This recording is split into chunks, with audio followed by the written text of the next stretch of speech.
नमस्कार दोस्तों, neo GS channel पर आप सभी का स्वागत है। आज का टॉपिक है बौद्ध धर्म और बौद्ध धर्म से संबंधित जितने भी इम्पोर्टेंट फैक्ट्स और प्रश्न बन सकते हैं, उन सभी प्रश्नों को आज हमने इस वीडियो में कवर किया है। तो आइए वीडियो को शुरू करते हैं। देखिए, जो बौद्ध धर्म है उसके संस्थापक हुए महात्मा बुद्ध, और महात्मा बुद्ध से संबंधित कुछ इम्पोर्टेंट फैक्ट है। तो आइए उन फैक्ट्स को देखते हैं। सबसे पहला है महात्मा बुद्ध का जन्म। तो महात्मा बुद्ध का जन्म हुआ 563 ईसा पूर्व में। ईसा पूर्व यानी ईसा मसीह के जन्म से 563 साल पहले। उसके बाद इनके बचपन का नाम हुआ सिद्धार्थ।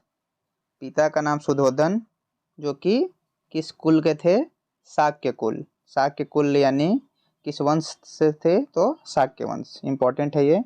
माता का नाम इनका माया देवी, जो कि कोलीय गणराज्य से थी। ये भी इम्पोर्टेंट है। जिनकी मृत्यु बुद्ध के जन्म के 7वें दिन ही हो गई थी। ठीक है। इनका जन्म स्थान है ये लुम्बिनी है, जो कि आज के वर्तमान कपिलवस्तु नेपाल में पड़ता है जन्म स्थान। इनका पालन पोषण किया इनकी सौतेली माँ प्रजापति गौतमी ने, और जो कि इनकी पहली शिष्या भी हुई। उसके बाद इनका विवाह हुआ 16 वर्ष की आयु में यशोधरा से, जो कि शाक्य कुल की कन्या थी। तो इनका भी कुल इम्पोर्टेंट है, ये शाक्य कुल की थी। पुत्र का नाम राहुल। गृह त्याग की घटना को हम लोग क्या कहते हैं? तो महाभिनिष्क्रमण। ये हमें याद रखना है। और इनका आयु क्या था उस समय? तो 29 वर्ष। गृह त्याग करने के पीछे जो घटनाएं थीं, वो घटनाएं कौन कौन सी थीं? तो ये एक बार भ्रमण पे जा रहे थे, तो उन्होंने 4 दृश्य देखे थे। और दृश्य क्या था? तो दृश्य का क्रम हमें याद रखना है।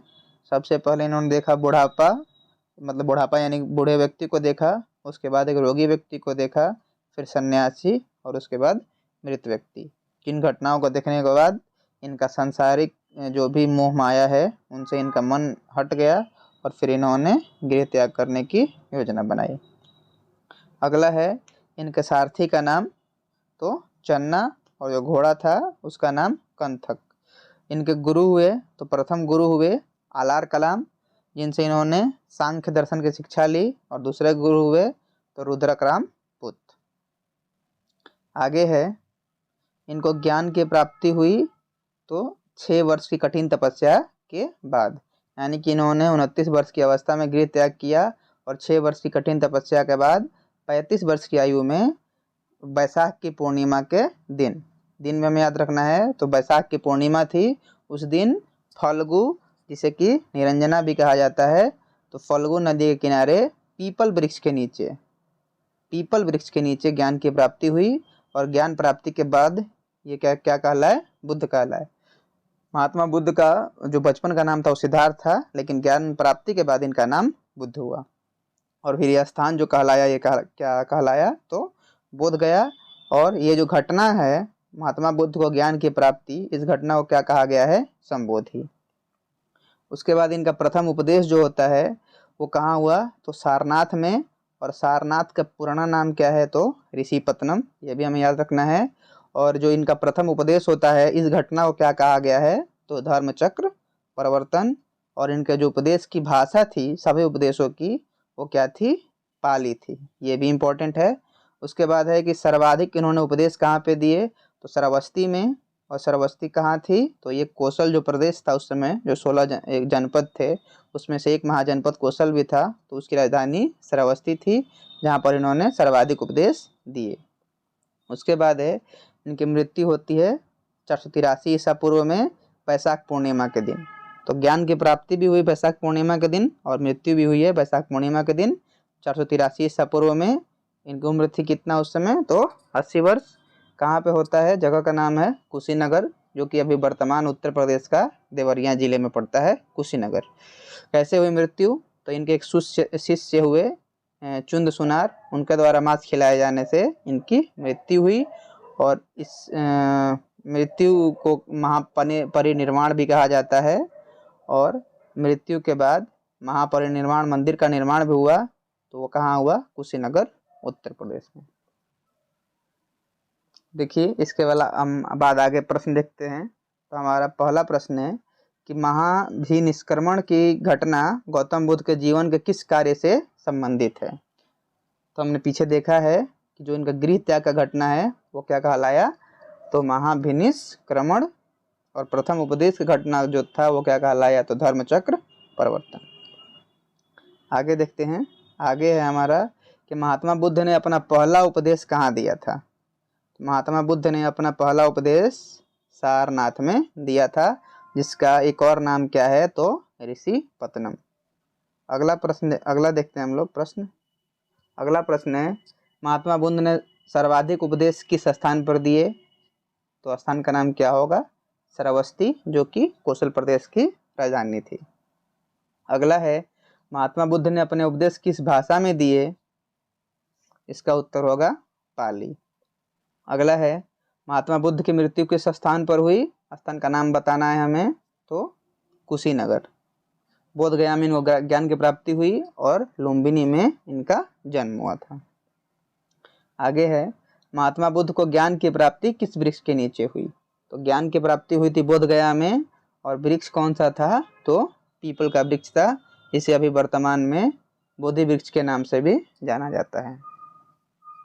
आगे है तो ये है बुद्ध के जीवन से जुड़े हुए कुछ प्रतीक चिन्ह हैं। विभिन्न प्रतीक चिन्ह भी परीक्षा में पूछे जाते हैं, इनको भी याद करना हमें बहुत जरूरी है। सबको रट्टा मार लेना एकदम लाइन से। देखिए जो जो इम्पोर्टेंट है उसी को हमने शामिल किया है। पहला जो है कि बुद्ध के गर्भ में जाने का प्रतीक क्या है? तो हाथी है। जन्म का प्रतीक तो कमल है। यौवन यानी कि जवानी का प्रतीक क्या है? तो सांड है। गृह त्याग का प्रतीक क्या है? घोड़ा है। ज्ञान प्राप्ति का प्रतीक क्या है? बोधि वृक्ष है। समृद्धि का प्रतीक शेर। निर्वाण किसे कहा जाता है? तो जब मनुष्य के अंदर की जो सारी सांसारिक इच्छाएं हैं उनकी समाप्ति हो जाती है तो उसे निर्वाण कहा गया है बौद्ध धर्म में। और इसका प्रतीक चिन्ह क्या है? तो पद चिन्ह। और मृत्यु जब होती है गौतम बुद्ध का, उसका प्रतीक चिन्ह क्या है? स्तूप। ठीक है, ये हमें याद रखना है। इसमें याद करने में आसानी होगी, कुछ दिक्कत नहीं है। जन्म के लिए हमें याद रखना है कमल खिल गया तो जन्म हुआ है। यौवन जवानी के लिए सांड। गृह त्याग कोई घर से जा रहा है तो उसके लिए घोड़ा। ज्ञान प्राप्ति हुई है बोधि वृक्ष के नीचे तो उसका ये जो प्रतीक चिन्ह है वो है बोधि वृक्ष। समृद्धि का है शेर, मेक इन इंडिया टाइप से। और उसके बाद निर्वाण के लिए है पद चिन्ह में। और उसके बाद मृत्यु के लिए स्तूप। ठीक है, याद कर सकते हैं इसको आसानी से, छोटे छोटे टिक लगाए खुद से। आगे देखते हैं। आगे कुछ टॉपिक हैं, देखते हैं कि बौद्ध धर्म के उपदेश जो हैं वो किस बौद्ध ग्रंथ में हैं? तो सुत्त पिटक में। तो सुत्त पिटक में गौतम बुद्ध के उपदेश हैं। और जो बौद्ध संघ में प्रवेश के लिए जो नियम बनाए गए हैं वो है विनय पिटक में। तो ये हमें ध्यान रखना है कि जो गौतम बुद्ध के उपदेश वो सुत्त पिटक में, और लेकिन जो बौद्ध संघ में प्रवेश के लिए नियम बनाए गए हैं वो किस पुस्तक में है? तो विनय पिटक में। और उसके बाद जो सबसे इम्पोर्टेंट हमारा जो आता है बौद्ध जो धर्म ग्रंथ है त्रिपिटक, वो है त्रिपिटक। और यह भी एक बौद्ध ग्रंथ है। और इसमें क्या है? तो भगवान बुद्ध के उपदेश इसमें भी दिए गए हैं। उसके बाद गौतम बुद्ध का एक प्रसिद्ध कथन हुआ कि संसार दुखों से भरा है। और ये जो गौतम बुद्ध ने कथन दिया है ये कहाँ से इन्होंने लिया था? तो उपनिषदों से इन्होंने लिया है कि संसार दुखों से भरा है। तो प्रश्न कभी कभी कथन पे आ जाता है कि कथन किसका है, तो हमें बताना होता है। उसके बाद देखिए जो बुद्ध के अनुयायी हुए उनके भी दो प्रकार हुए, एक हुए भिक्षुक, एक हुए उपासक। भिक्षुक कौन हुए? कि जो धर्म के प्रचार के लिए जिन्हें संन्यास लेना पड़ता था, जो सन्यासी बने धर्म के प्रचार के लिए, वो भिक्षुक कहलाए। लेकिन जो गृहस्थ जीवन में रहते हुए बौद्ध धर्म ग्रहण किए उन्हें क्या कहा गया है? तो उपासक कहा गया है। उसके बाद एक और चीज़ है कि बौद्ध संघ में शामिल होना, उसे हम लोग क्या कहते हैं? तो उपसंपदा। बौद्ध धर्म में यदि आप संघ में जो इनका ग्रुप होता है उस ग्रुप में अगर आप शामिल होना चाहते हैं तो उसे क्या कहा गया है? उपसंपदा। और बौद्ध संघ में शामिल होने के लिए न्यूनतम जो उम्र है वो क्या है? 15 साल। सारे प्रश्न कभी न कभी परीक्षा में आए हुए हैं, एक भी ऐसा टॉपिक नहीं है जो ऐसे ही हमने डाला है, सारे इम्पोर्टेंट हैं। आगे है कि बौद्ध धर्म जो है इसके त्रिरत्न हैं। तो त्रिरत्न कौन कौन है? तो बुद्ध, धम्म और संघ। प्रश्न बनता है कि जो त्रिरत्न है ये किस धर्म से संबंधित है, तो बौद्ध धर्म से। और कौन कौन है ये भी हमें याद होना चाहिए, तो बुद्ध, धम्म और संघ। ठीक है, देखते हैं बुद्ध, धम्म और संघ क्या कहलाता है। तो बुद्ध, सबसे पहला बुद्ध है। बुद्ध कौन है, तो कोई भी ऐसा व्यक्ति जो जागृत है और जिसके पास अनंत ज्ञान है, उसे हम लोग बुद्ध कहते हैं। उसके बाद धम्म, तो बौद्ध धर्म की जो शिक्षा है उसे हम लोग कहते हैं धम्म। और संघ जो है, तो ये जो बौद्ध भिक्षु होते हैं उनका संगठन। तो जो बुद्ध, धम्म और संघ है, यही है बौद्ध धर्म के त्रिरत्न। आगे है कुछ प्रसिद्ध बौद्ध स्थल भी हैं, उन्हें देख लेते हैं। तो देखिए, एक चैत्य होता है बौद्ध धर्म में। चैत्य क्या होता है, जहाँ पे महापुरुषों के धातु अवशेष, यानी जहाँ महापुरुषों के वीर्य को संभाल कर रखा जाता है, उसे चैत्य कहा जाता है। उसके बाद विहार है, तो जहाँ पे बौद्ध भिक्षु निवास करते हैं, जहाँ बौद्ध भिक्षु रहते हैं, उन्हें विहार कहा जाता है। और हमारे बिहार राज्य के संदर्भ में भी यही बात प्रचलित है कि चूँकि वहाँ पे बहुत सारे बौद्ध भिक्षु रहा करते थे, इसलिए हमारे बिहार का नाम भी विहार से बिहार पड़ा। उसके बाद जो स्तूप है, तो स्तूप भी एक गोलाकार आकृति का होता है, एक इसमें जो भी बौद्ध के मृतक हैं उनकी चुनी हुई अस्थियों को रखा जाता है। तो 3 बौद्ध स्थल होते हैं, एक चैत्य है और एक विहार है और एक फिर स्तूप है। आगे देखते हैं। आगे है कि बुद्ध ने सांसारिक दुखों के संबंध में 4 आर्य सत्य बतलाए हैं। 4 सत्य हैं जिनके कारण संसार में दुख होता है। और ये दुख कौन कौन से हैं, तो पहला है दुख है, उसके बाद दुख समुदाय है, यानी कि दुख का कारण भी है। और तीसरा है दुख का निरोध है, यानी दुख का उपाय भी हो सकता है।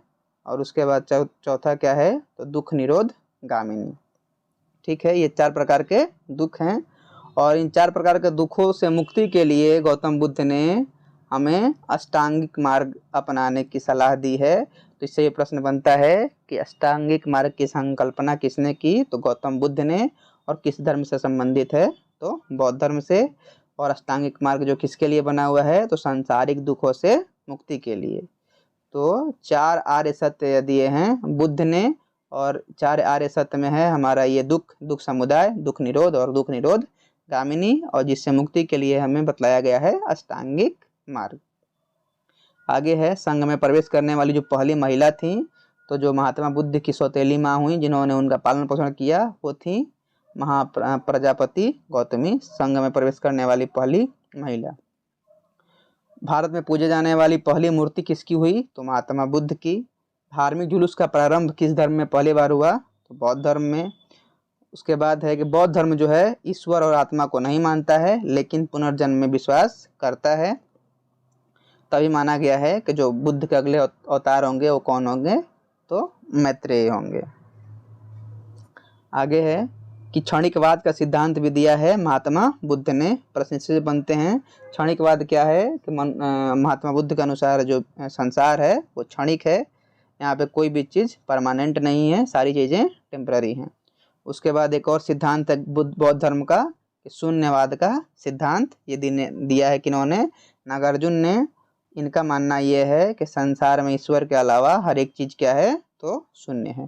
तो दोनों सिद्धांत से प्रश्न बनता है कि क्षणिकवाद का सिद्धांत किसने दिया और शून्यवाद का सिद्धांत किसने दिया। उसके बाद है हमारा कि बौद्ध शिक्षा के कुछ केंद्र हुए, उन स्थलों को देखते हैं।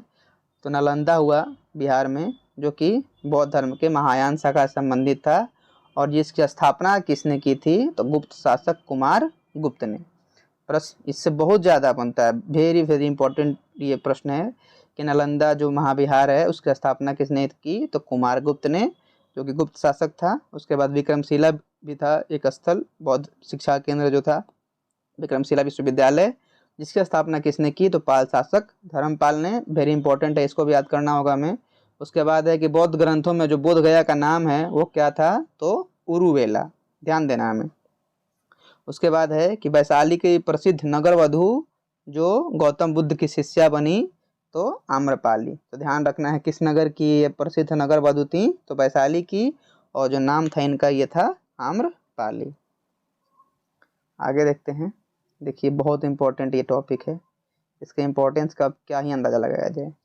देखिए जैसे जैन धर्म में 2 संगीतियाँ हुई थी, जैन संगीतियाँ, वैसे ही बौद्ध धर्म में 4 जैन संगीतियाँ हुई और हमें चारों का सब कुछ, ये सभा जो है, इनका समय है, स्थान है, अध्यक्ष हैं, शासन काल है, हमें सब कुछ याद रखना चाहिए। और याद करने क्रम ये है, ऊपर से नीचे सब कुछ, ऊपर से नीचे हमें याद करना है। तो सबसे देखते हैं, देखिए पहला जो हमारा सभा होता है इसका ईस्वी 483 ईसा पूर्व में होता है। स्थान है तो राजगीर, राजगीर में कहाँ, तो सप्तवर्णी गुफा में। इसकी अध्यक्षता करते हैं महाकश्यप। और उस समय किस राजा का शासनकाल था, तो अजातशत्रु, जो कि हर्यक वंश से थे। ठीक है। उसके बाद है द्वितीय सभा, समय है 383 ईसा पूर्व, स्थान वैशाली, अध्यक्ष सभा कामी, शासक काला शोक। तृतीय 251 ईसा पूर्व, स्थान पाटलिपुत्र, अध्यक्ष वसुमित्र, शासक अशोक। चतुर्थ प्रथम ईस्वी, स्थान कुंडल वन कश्मीर, अध्यक्ष वसुमित्र और शासनकाल कनिष्क। ठीक है, तो ये हमारा हो गया। और इसको याद करने का तरीका क्या होता है, याद करने का बहुत ही सिंपल तरीका है इसका, हमें ऊपर से नीचे याद करना है। तो ये याद करना है, समय तो पहला 483 ईसा पूर्व, दूसरा 383 ईसा पूर्व, तीसरा 251 ईसा पूर्व, चौथा प्रथम ईस्वी। उसके बाद स्थान है तो राजगीर, वैशाली, पाटलिपुत्र और कुंडलवन। अध्यक्ष महाकश्यप, सभाकामी, वसुमित्र और सॉरी ये यहाँ पे गलत है, ये यहाँ पे जो होगा ये वसुमित्र नहीं होगा, इसका उत्तर होता है मोगली, नोट कर लीजिएगा आप लोग, मोगलीपुत्र 30, इसका उत्तर होगा। ठीक है, ये होगा। और आगे जो है हमारा शासन काल में हम लोग ऐसे याद करना ऊपर से नीचे, तो अजातशत्रु, कालाशोक, अशोक और कनिष्क। बहुत इंपॉर्टेंट है, इससे बहुत ज़्यादा प्रश्न बनता है और किसी भी एग्जाम में इस टॉपिक से तो प्रश्न आना ही आना है। आगे देखते हैं, MCQ है हमारे कि बौद्ध धर्म हीनयान और महायान नामक 2 शाखाओं में विभाजित हुआ किस बौद्ध संगीति के दौरान। तो जो हमारे सबसे आखिरी बौद्ध संगीति हुई जिसका अध्यक्ष हुए कनिष्क, उसके दौरान जो बौद्ध धर्म है इसका विभाजन हुआ हीनयान और महायान शाखाओं में। बहुत ही इंपॉर्टेंट टाइप का प्रश्न है ये, वेरी इंपॉर्टेंट। उसके बाद है कि बुद्ध ने अपने जीवन का आखिरी वर्षा ऋतु किस नगर में बिताई, इसका उत्तर होगा वैशाली। आखिरी वर्षा ऋतु महात्मा बुद्ध की वैशाली नगर में बीती। आगे है गौतम बुद्ध ने अपना अंतिम उपदेश किसे दिया था, अंतिम उपदेश है ये, तो व्यक्ति का नाम बताना है, व्यक्ति का नाम है सुभद्र। आगे है उसके बाद देखिए, एक चतुर्थ बौद्ध संगीति के दौरान बौद्ध धर्म का विभाजन हुआ महायान और हीनयान में। उसके अलावा इनका 2 और वर्गों में विभाजन हुआ जो थे स्थविर या थेरावादी, एक जिनका नाम था, और दूसरा जो है वो है महासंघिक। देखते हैं स्थविर कौन कहलाए, तो स्थविर वो हैं जो कि परंपरागत, मतलब परंपरागत यानी कि जो बौद्ध धर्म का जो अपना मूल जो नियम है, मूल नियम में जो आस्था रखते हैं, मतलब जैसा बौद्ध धर्म है उसी को मानते हैं, जैसा का तैसा, उसे हम लोग कहते हैं स्थविर या थेरावादी। और दूसरा होता है महासंघिक, जो कि जो मूल बौद्ध धर्म में उसमें परिवर्तन की मांग करते हैं, यानी परिवर्तनों के साथ नियम को स्वीकार करते हैं, वो कहलाए महासंघिक। ठीक है, और जो स्थविर या थेरावादी संघ है उसका नेतृत्व किया तो महाकच्चायन ने, ये व्यक्ति का नाम है, नेतृत्व महाकच्चायन ने। और जो महासंघिक था संघ, उसका नेतृत्व किसने किया, तो महाकश्यप ने। ठीक है, ये हमें याद रखना। इससे प्रश्न अभी आए नहीं जनरल एग्जाम्स में उतने, लेकिन धीरे धीरे इनसे SSC ने प्रश्न पूछना शुरू कर दिया है, तो इसे हमें ध्यान में रखना होगा। आगे है कि चतुर्थ बौद्ध संगीति के बाद बौद्धों ने भाषा के रूप में किसे चुना, इसका उत्तर क्या होगा, संस्कृत। हमने पहले पढ़ा है, आगे पीछे पढ़ा था हमने कि जो जनरली जो महात्मा बुद्ध ने अपने उपदेश दिए उसकी भाषा क्या थी, पाली थी। लेकिन चतुर्थ बौद्ध संगीति के बाद बौद्धों ने भाषा के रूप में किसे चुन लिया था, तो संस्कृत को। इंपॉर्टेंट टाइप का प्रश्न है ये। आगे है कि बौद्ध धर्म से संबंधित है ये भी कि विज्ञानवाद या योगाचार संप्रदाय की स्थापना किसने की, विज्ञानवाद या योगाचार संप्रदाय, इसका उत्तर क्या होगा, तो मैत्रेय। वही मैत्रेय जिन्हें कहा जाता है बुद्ध का अगला अवतार, इन्होंने विज्ञानवाद संप्रदाय या जिसे योगाचार संप्रदाय भी कहा जाता है उसकी स्थापना की। उसके बाद है एक बौद्ध ग्रंथ है मिलिंद पंडो, जिसके रचनाकार कौन हुए, तो नागसेन। प्रश्न इससे बनता है कि इसके रचनाकार कौन थे, तो याद रखना है कि मिलिंद पन्हो का रचनाकार कौन है, तो नागसेन। उसके बाद एक और बहुत ही इम्पोर्टेंट टाइप का ये है कि बुद्ध चरित है, सौदरानंद है और सारीपुत्र प्रकरण है। ये भी सारे ये हमारी बौद्ध की किताबें हैं, बौद्ध धर्म की। बुद्ध चरित है, सौदरानंद है और सारीपुत्र प्रकरण है। और इसके लेखक जो हुए कौन हुए? अश्व घोष। ये हमें तीनों को याद रखना है, बुद्ध चरित, सौदरानंद और सारीपुत्र प्रकरण। उसके बाद जो एशिया का ज्योतिपुंज है किसे कहा जाता है? तो महात्मा बुद्ध को।